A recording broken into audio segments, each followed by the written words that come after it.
yeniden yakıp geçti. Bir yangının külünü yeniden yakıp geçti. Bir yangının külünü yeniden yakıp geçti.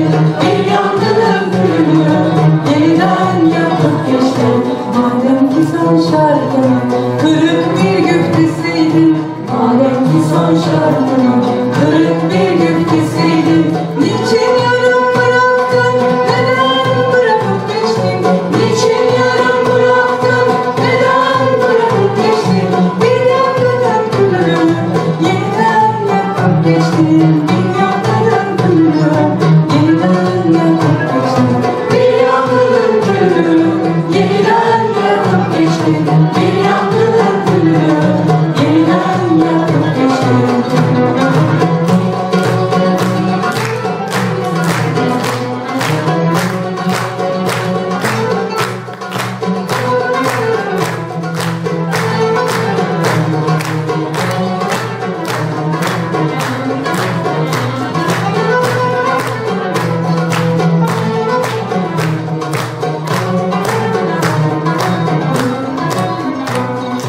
Ne çok sevmiştim seni, ne çok hatırlar mısın?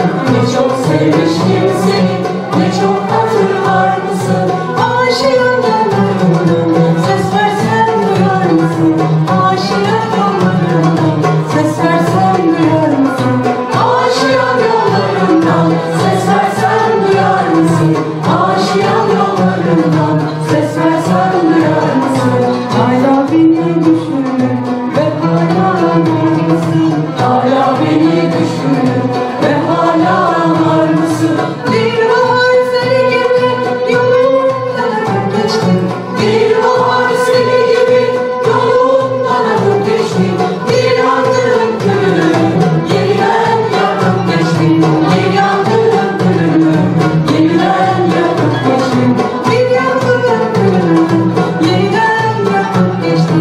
Bir yangının külünü yeniden yakıp